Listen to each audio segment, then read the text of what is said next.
Hello friends, welcome to sports allrounder YouTube channel. Cricket தான் IPL தான் Mumbai Indians versus SRH match இருக்குல்ல, சாயங்காலம் 7:30 மணிக்கு வெங்கடேஷ் ஸ்டேடியத்தில். எஸ், புது பேட்லாம் வாங்கியிருக்காங்கன்னு கேள்விப்பட்டேன் எல்லாரும் 2 டீம்லேயும்.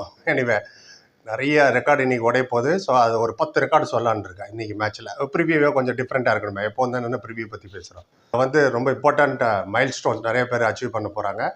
ஒரு 10 சொல்கிறேன். அது இல்லாமல் உங்களுக்கு எதாவது தெரிஞ்சால் சொல்லுங்கள், நானும் தெரிஞ்சுக்கிறேன், வியூவர்ஸும் தெரிஞ்சுக்கிட்டோம். ரைட். அண்ட் காத்தால தான் ஒரு வீடியோ ஒன்று போட்டிருக்கோம். ரவிச்சந்திரன் ஒரு புதுசாக எடுத்திருக்காங்க எஸ்ஆர்ஹெச்சில். ஆர்சிபி லெவலான பிளேயர், அவர் நெட் பவுலர். அதை பற்றி தெரியணுன்னா இதே சேனல் இருக்க போய் பார்த்துருங்க, உங்கள்கிட்ட ஆதரவும் கொடுங்க. ரோஹித் சர்மா ஹானர் பண்ணியிருக்காங்க மும்பை கிரிக்கெட் அசோசியேஷன், அதை பற்றி நேற்று ஒரு வீடியோ போட்டிருக்கேன், அது போய் டக்குன்னு பார்த்துருங்க. நான்லாம் ரோஹித் சர்மா ஃபேன் சார் அப்படின்னு சொல்கிறவங்களாம் போய் பாருங்கள் கண்டிப்பாக. இல்லைன்னா நான் ஃபேன் இல்லைன்னு ஒத்துங்க. ஓகே, அதில் ஒரு பக்கம் இருக்கட்டும். அப்புறம் நீ காத்திர ஒரு வீடியோ போட்டேன், அந்த ரோஹித் சர்மானோன்னு ஒரு கிளாரிஃபிகேஷன் ஒன்று கொடுத்துட்றேன். அதில் நிறைய ரெக்கார்ட் சொல்லியிருந்தேன். அதில் ஒரு பையன் போட்டிருந்தாப்புல, ஏன்பா போய் சொல்கிற, 266 இல்லைன்னு என்னமோ சொன்னார். நான் அவருக்கு சொல்கிறது ஒன்று தான், மற்றவங்களுக்கும் சில பேருக்கு ரெக்கார்டு அந்த ஆளுக்கு புரியல. பொய் சொல்கிறதுக்கும் தவறுதலாக சொல்கிறதுக்கு என்ன வித்தியாசம்? நான் ஒன்றும் பொய் சொல்லலை. மேபி மிஸ்டேக் ஹேப்பன்ஸ், ஹியூமன் தானே, ஹியூமன் யாரும் நடக்கும். அம்பேரே மிஸ்டேக் பண்ணுறாரு, ஹியூமன் மிஸ்டேக் நடக்கும். அது என்ன தவறுன்னு சுட்டி காட்டுறதை விட்டுட்டு ஏன் பொய் சொல்கிறேன்டாரு டக்குன்னு. நான் எதுக்கு பொய் சொல்ல போகிறேன்? பொய் சொல்லி எனக்கு என்ன ஆக போகுது? Record will never lie. Maybe தவறுதலாக சொல்லியிருக்கலாம். அதான் அவர்கிட்ட சொன்னேன், நிறைய நல்லா செக் பண்ணுப்பா, நீ பொய்யுக்கும் தவறுக்கும் do you know the difference between lie and mistake?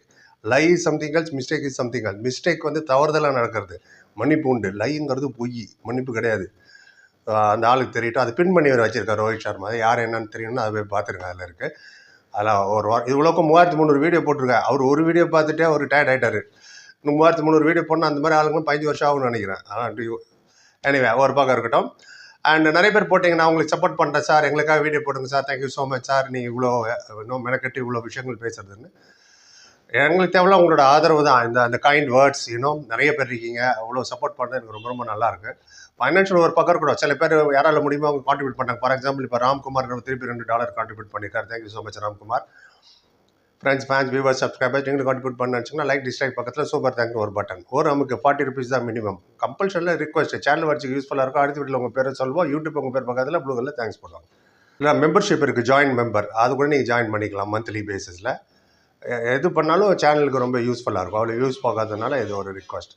Right. இந்த எஸ்ஆர்ஹெச் வர்சஸ் மும்பை இந்தியன்ஸ் மவுத் வாட்டரிங் கேம் தான். அது நடக்கட்டும். இப்போ சில ரெக்கார்டு சொல்லியிருந்தேன், என்னென்ன ரெக்கார்டை ரீச் பண்ண முடியும். ஃபஸ்ட் இதுலேருந்து ஆரம்பிப்போம். ஜெய்தீப் உனட்கட் ஞாபகம், left arm fast bowler. S, அவருக்கு ஒரு விக்கெட், 99 விக்கெட் எடுத்திருக்காரு ஐபிஎல்ல. இன்றைக்கி ஒரு விக்கெட் எடுத்தாருன்னா 100 விக்கெட் ஆகிடும். ஆமாம், தட்ஸ் அ மைல் ஸ்டோன் இல்லையா, லேண்ட்மார்க். இதில் என்ன பெரிய விஷயம்னா, is a fast bowler, left arm fast bowler. 2010 டெபுங்க, 15 வருஷமாக விளையாடுறாரு. இப்போ எந்த அளவுக்கு ஃபிட்னஸை மெயின்டைன் பண்ணிக்கணும் சொல்லுங்கள் பார்ப்போம். நமக்கு ஒரு வீடியோ பார்க்குறதுக்கு அவங்களுக்கு மூச்சு வாங்குது, முடியல சாருங்கிறாங்க. இவங்க தெரில, டி நடராஜன்லாம் இன்னும் நல்லா பர்ஃபார்ம் பண்ணலாம். இவர் பாருங்கள், 15 வருஷமாக அந்த லெஃப்ட் ஆம் சீனில் ஏதோ ஒரு டீம் விளையாடிட்டே இருக்காரு அங்கே எங்கேன்னு. திஸ் இஸ் கால் தான் dedication, commitment, doing justice to your potential. எல்லாருமே இந்தியாவுக்கு விளையாட முடியாது இல்லையா? விளையாட நான் இந்தியாவுக்கு தான் சார் விளையாடுவேன், இல்லைன்னா விளையாட மாட்டேன் அப்படின்னு சொல்லலாம், தப்பு. ஸோ அந்த விஷயத்தில் நான் ரொம்ப பாராட்டுறேன் அந்த Jayadev Unadkat. Right. 100th wicket எடுக்க பாராட்டு. ரைட். 2வது படம் வந்து நம்ம ரோஹித் சர்மா. எஸ், ரோஹித் சர்மா இன்னும் 2 6 அடிச்சாருன்னு வச்சுக்கலாம், 250 6 ஆகிடுங்க ஐபிஎல்ல. ஆமாம், the greatest hitter in India, அப்படி தான் சொல்லணும். ரசில்லாம் இன்டர்நேஷ்னலி நீங்கள் ரசில் டம்மா அச்சில்லாம்.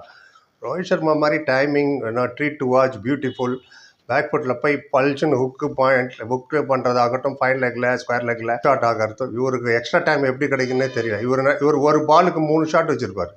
அந்த அளவுக்கு அவர்கிட்ட எக்ஸ்ட்ரா டைம் இருக்குது. பால் ரிலீஸ் ஆனதுக்கப்புறம் the way he releases the ball release ஆகும்போது அதே பார்த்து ஜட்ஜ் பண்ணுறது, அவுட் ஸ்விங்கா இன் ஸ்விங்கா எப்படின்னு அது தகுந்த மாதிரி. 248 6 அடிச்சிருக்காருன்னு சும்மாவா? இன்னும் 2 6 அடிச்சா 250 6 இன் ஐபிஎல். Greatest hitter. ரைட். அது ஒரு பக்கம் இருக்கட்டும். அடுத்தது யார்? சூரியகுமார் யாதவ், ஸ்கை. எஸ், விதவிதமான ஷாட்லாம் அடிப்பார், படுத்துக்கிட்டுலாம் அடிப்பார் அவர் ஷாட்டு. அந்த ஷாட் கனெக்ட் பண்ணும்போது குட், கனெக்ட் ஆகல பேட் அண்ட் அக்லி தான். அது நீங்கள் பார்த்துருப்பீங்க நிறைய வாட்டி. ஒரு 10 6 அடிச்சாருன்னா 150 6 ஆகிடும் ஐபிஎல்ல. ஆமாம், ஆல்ரெடி 140 6 அடிச்சிருக்காரு. எத்தனை பேருக்கு தெரியும் தெரியல, சில விஷயம் சொல்கிறேன். இவர் மும்பை இந்தியன்ஸ் மட்டும் இல்லை, கேகேஆருக்கு விளையாடிருக்காரு. எத்தனை பேருக்கு தெரியும்? கை தூக்குங்க. ஆமாம், இவர் 2012 மும்பை இந்தியன்ஸுக்கு வந்தார். 2012 and 13. 2014 கேகேஆருக்கு போனார். அங்கே 4 வருஷம் விளையாண்டார், 4 சீசன். அதுக்கப்புறம் திருப்பி 2018 மும்பைக்கு வந்துட்டார். அங்கே ஒரு 600 ரன் அடிச்சிருக்காரு 4 சீசனில் இவங்க கேகேஆருக்கு. அப்புறம் மும்பை இந்தியன்ஸ், அதுக்கப்புறம் நோ லுக்கிங் பேக். உங்களுக்கு தெரியும், அவர் இப்போ 10 6 அடிச்சார்னா 150 6 ஆகிடும். 146 அடிச்சிருக்காரு இது வரைக்கும். இன்னைக்கு இந்த மேட்ச் இல்லைன்னா அடுத்தது சிஎஸ்கே கூட இருக்கு ஞாயிற்றுக்கிழமை, அதில் கூட அடிக்கலாம்.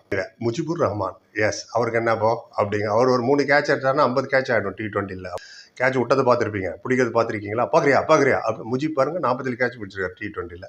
கலீல் ஒரு கேட்ச் விட்டார், அவர் 100 அடிச்சுட்டு போயிட்டார் ஆர்யா. ரைட். அப்புறம் ஹார்திக் பாண்டியா 9 6 வேணும், அடித்தா 300 சிக்ஸஸ் இன் T20. 1800 ரன், இதுலேயே 9 சிக்ஸஸ் இன் நீட்ஸ் T20யில் சொல்கிறேன். எக்ஸ்ப்ளோசிவ் ஹிட்டிங், அவர் பரோடாக்கு ஆகட்டும், மும்பை இந்தியன்ஸுக்கு ஆகட்டும், குஜராத் டைட்டன்ஸுக்கு ஆகட்டும், இந்தியாவுக்குள்ள ஆண்டது, இது எல்லாத்தையுமே சேர்த்து சொல்கிறேன். இதுவரை 291 சிக்ஸ் அடிச்சிருக்காரு அவர் T20யில். ரைட். அண்ட் இன்னொன்று ஹார்திக் பாண்டியா இன்னொரு 5 4 அடிச்சாரு வச்சுங்களேன், 200 4 ஆகிடும் ஐபிஎல்ல. ஆமாம், ஐபிஎல்ல மட்டுமே 195 4 அடிச்சு வச்சிருக்காரு. இன்னொரு 5 4 அடிச்சா 200 4னா 800 ரன் அதுவே. அண்ட் அது எப்படின்னா 120 4 மும்பை இந்தியன்ஸுக்கும் 75 4 குஜராத் டைட்டன்ஸுக்கு அடிச்சிருக்காரு. 195, இன்னொரு 5 4 வேணும். ரைட். அடுத்தது அபிஷேக் சர்மா, லேட்டஸ்ட் சென்சேஷன். டமால் டிமில் அன்னைக்கு வானவெடிக்கு காமிச்சாரில் 141, அவர் தான் 2 கேட்ச் எடுத்தாருன்னா 50 கேட்ச் ஆகிடும் T20யில் சொல்கிறேன், நாட் ஒன்லி ஐபிஎல், இந்தியாவுக்கு சேர்த்து முஸ்தாக் எல்லாத்தையும் சேர்த்து சொல்கிறேன். 50 கேச்சஸ் ஆகிடும். 2 more catches, 3 dimension பிளேயர், பவுலிங்கும் போடுவார், பேட்டிங் பண்ணுவார், ஃபீல்டிங் பண்ணுவார் அபிஷேக் சர்மா. அப்புறம் தலை அஜிதா இல்லை ட்ராவஸ் ஹெட், அவருக்கு நிறைய ரெக்கார்டு இப்போ இன்னைக்கு அடிக்க வாய்ப்பு இருக்குது. அவர் 14 ரன் எடுத்தாருன்னா 1000 ரன் ஆகிடும் ஐபிஎல்ல. இது வரைக்கும் 986 ரன்ஸ் அடிச்சிருக்காரு அவர். வெரி சூன், இந்த ஒரே வருஷத்தில் மேட்ச் வின்னர் ஃபார் SRH ஆகிட்டார் அவர். வெரி குட் பிளேயர், உங்களுக்கு தெரியும். ரைட். அடுத்ததும் அதே தான், ட்ராவஸ் ஹெட் தான். ஆமாம், 49 சிக்ஸ் அடிச்சிருக்காரு ஐபிஎல்ல. இன்னைக்கு ஒரு 6 அடிச்சாலும் 50 6 ஆகிடும், 300 ரன் அதுவே. ஆமாம், serious threat to any bowling attack. யாருமே நீங்கள் இது டெஸ்ட் மேட்ச் ஆகட்டும், ஒன் டே ஆகட்டும், T20 ஆகட்டும், இந்தியாவுக்கு எதிராக இவர் தான் அடிச்சது. வேர்ல்டு சாம்பியன்ஷிப்லேயே 100, இந்த final one day international run இவர் தான் நிறைய ஸ்கோர் பண்ணார் வேர்ல்டு கப்பில், அகமதாபாத்தில். Very good, bowlers be careful. அப்புறமா அதுவும் ட்ராவஸ் ஹெட் தான். ஆமாம், இன்னொரு 3 6 வந்தால் 200 6 ஆகிடும் ஒரு T20யில். 197 சிக்ஸ் அடிச்சு வச்சிருக்காரு T20யில். ஸ்பெஷலி பிக் பேஷ்ல பெரிய சிக்ஸ் அடிப்பார் அவர். Sydney, Melbourne, Adelaide, Queensland, Brisbane எல்லா இடத்துலையும். ப்ளஸ் இப்போது SRH. ஸோ இனி 3 more sixes to reach 200 sixes.